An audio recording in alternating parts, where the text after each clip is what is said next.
görmezden gelme, sizi duymama gibi sonuçlu. Köpek sanki komutu öğrenmemiş gibi görünüyor. Sinir sistemini zorlamamak, köpeği baskılamamak. Mamaya karşı isteksiz.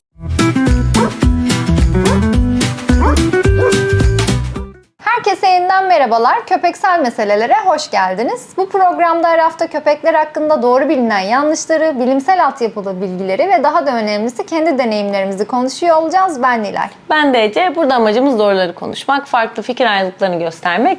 Bizi bir çeşit cehaletle mücadele ekibi gibi düşünebilirsiniz. En azından köpeksel meselelerde. Bu haftanın konusu aslında geçen bireysel olarak yaşadığımız bir yerden çıktı. Köpeklere aşırı yüklenme ve bunun sonuçları olacak. Yani aslında eğitimin fazla yapıldığı zaman yaşananlar örneklerle ve kendi bireysel tecrübelerimizle beraber anlatacağımız bir bölüm bekliyor sizi. Umarım keyif alırsınız. Lütfen abone olmayı, like etmeyi ve yorum bırakmayı unutmayın diyoruz. Ve hazırsak başlıyoruz. Hopya ile beraber daha yeni Dedektif Köpek Dodo diye bir tiyatro oyunumuz oldu.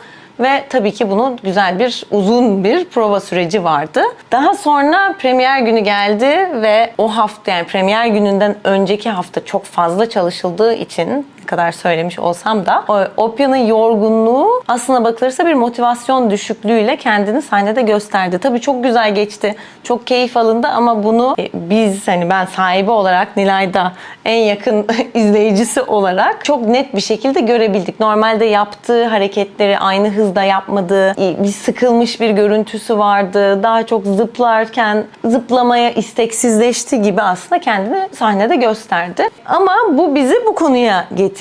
Hem yavrularda hem yetişkinlerde ve bizim de kendi köpeklerimizle yaşadığımız bir şey olduğu için oldukça önemli olduğunu fark ettik ve yani bu bilgiyi yayma kararı aldık tabii ki. Bunu biliyorduk. Yani Evet. O gün başımıza geleceğini biliyorduk. Fakat mecburi olarak bir sürecin içerisine girmek zorunda kaldınız. Evet. Ama tabii sınav zamanları ya da bizim özel olarak eğitim zamanlarımızda bunu uygulamıyoruz. Aslında bir grup işi olduğu için bunu yapmak zorundaydık. Evet. Yani normalde sınavlardan önce çalışırken mesela sınava 1 hatta 2 hafta kala biz çalışmayı durduruyoruz. Diğer bölümlerimizde de bahsettiğimiz gibi bir oyun oynarken işte frisbee öğretiyorsanız, oyunu öğretiyorsanız hep deriz ki eğitim de dahil buna, tadı damağında kalsın. O oyunu oynayın ama en peak, en güzel noktasını da bırakın ki drive'ı yükselsin.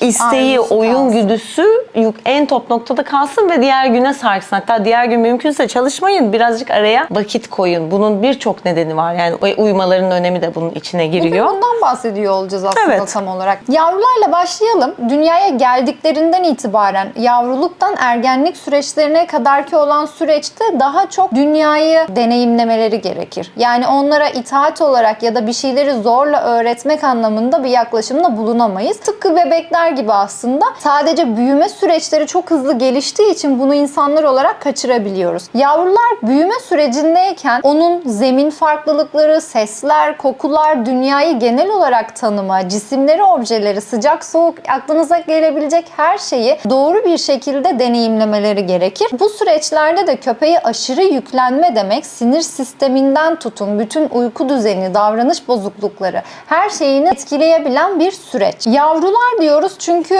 gelişim yavruyken başlıyor köpekte. Karakteri, davranışları, sosyalizasyon yavruluk sürecinde neler öğrettiğimiz belirliyor. Evet. Bir yavru köpeğe aslında kreş dönemindeki bir çocuk gibi yaklaşmak gerekir. Sinir sistemini zorlamamak, köpeği baskılamamak ve yaptığı işten keyif almasını sağlamak. Yine kreşteki bir çocuğa hayatı tanıtırken nasıl ortam daha renkli ve yaklaşımlar daha keyif verici olması gerekir? Oyunla karışık. Evet, oyunla karışık. Tıpkı insanda olduğu gibi süreç böyle ilerler. Ona aslında dünyayı sevdirmeye çalışırız. Genetik travmaları olsa dahi, bunu biliyor olsak dahi çok üstüne gitmeyiz. Yani yavru bir köpekte uzun, sık ve baskılayıcı eğitim seansları bir süre sonra köpeğin kapasitesini baskılamaya başlar. İstediğimiz verimi alamadığımız gibi köpeğin de bahsettiğimiz o ilerideki süreçlerin yokuş aşağı götürmeye başlarız. Motivasyonunu kırmaya başlarız. O çok istekli bir yavru vardır elimizde ama nasıl kreşteki bir çocuğu liseye yollayamadığımız gibi aslında yavruları da erken süreçte çok ciddi, sıkıcı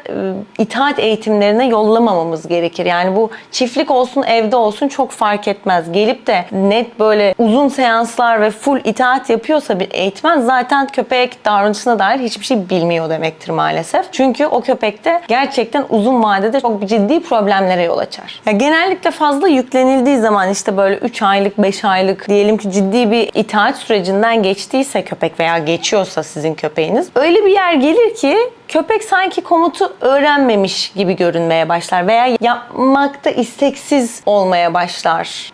Aslında birazcık burada sıkılmak gibi görünen bir motivasyon düşüklüğü gözlemliyoruz ama bunu inat gibi okuruz, anlamıyor, benimki işte mal mı, benimki de biraz salak gibi böyle çok insani yorumlar önümüze çıkar ama başta dediğimiz gibi köpeğin ne kadar hem gelişim sürecinde olduğunu hem de birkaç ay önce daha dünyada olmadığını unuttuğumuzdan kaynaklıdır. Aslında zihinsel enerjisini koruyamamaktan ve sürekli overdrive'da çalışmaktan olan bir durumla karşı karşıya geliriz. Yavru ve yetişkin fark etmeksizin her iki tarafa da fazla yüklenmeye başladığınız zaman köpekte otomatik olarak isteksizlik doğmaya başlıyor. Aslında bu tıpkı bahsettiğimiz insan örneği gibi. Bir çocuktan yetişkin gibi davranmasını bekleyemeyiz. Çok fazla yeteneğe sahip olmasını bekleyemeyiz. Eğer ki kendi isteklerimiz doğrultusunda zaten yüklenmişsek o çocuğa, karşılığında da mutlaka davranışsal olarak veyahut da kişisel gelişim anlamında geri dönüşümünü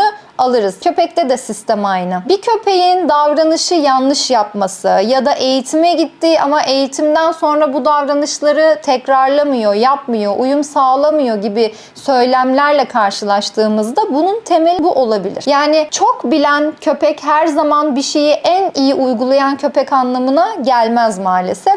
Bunun da yaşanmasının sebebi bence yine sosyal medya. Yani sosyal medyada gördüğümüz videolar size zamanınızı almamak adına orada belli bir zaman diliminde video sunulması gerekiyor. Dolayısıyla o videolarda gördüğünüz temel olarak insanların kendi köpekleriyle olan iletişimi yaptığı şeylerin hiçbiri gerçeklik taşımıyor. En iyi yapılan davranış oradan seçilip videonun içerisine ekleniyor ve tabii ki de siz bunu kendi köpeğinize baktığınız zaman benimki neden yapmıyor olarak görüyorsunuz. Kendi köpeğinize de aşırı yüklenip ben bunu yapacağım diye kurcaladığınız zaman bu işi, köpekte gerçekten bir dolma ve taşma durumu söz konusu oluyor.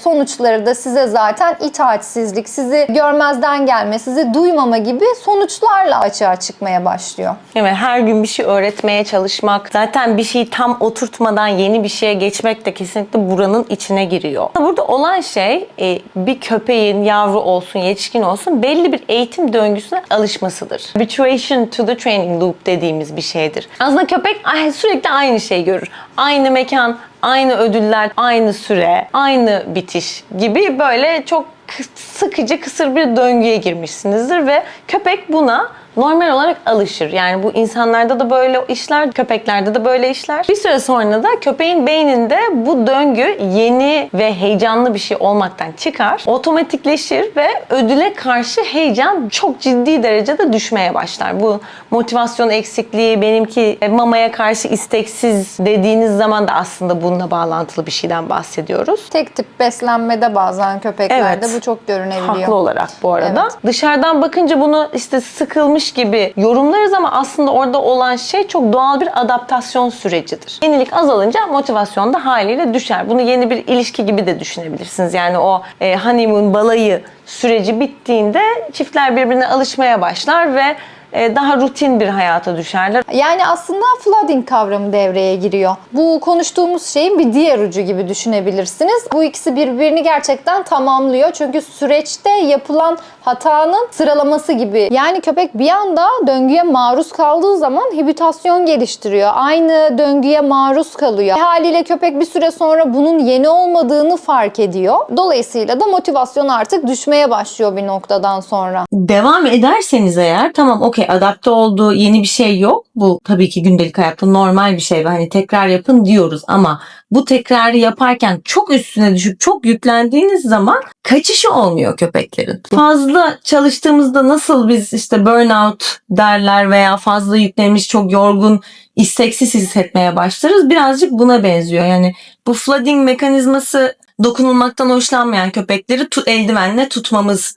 gibi. Alıştırmak için bu flooding tekniği orada kullanılır ama bizim bugün anlattığımız bu işte alışma, habituation'la flooding'in tam birleşimi. Yani köpeğinizi sürekli farklı köpeklerle tanıştırmak, sürekli farklı yerlere götürmek, sosyalizasyonunu tamamladığınız anlamına gelmez. Fazla maruz bırakmak, hatta zoraki maruz bırakmak anlamına gelir. Mutlu olan bir köpek bir şeyi kafasında oturtmuş, kokular, objelerle tanışmış ve oradan emin olan köpektir. Ve toparlayacak olursak da bütün bu söylediklerimizi aslına bakılırsa yavrularda ilk yılın hedefi ama genel olarak tüm köpekler için, yetişkinler için de geçerli olan en önemli şey ne kadar çok maruz bırakırsak mantığıyla ilerlemek değildir. Çünkü bu en tehlikeli olan şeydir. Çünkü stres toleransı tüm köpeklerde yük bindirerek değil, küçük kontrollü doz stresler yüksek bir başarı oranı ve aynı zamanda iyi bir kendi kendine toparlanma becerisiyle aslında gelişir. Yani doğru olan şey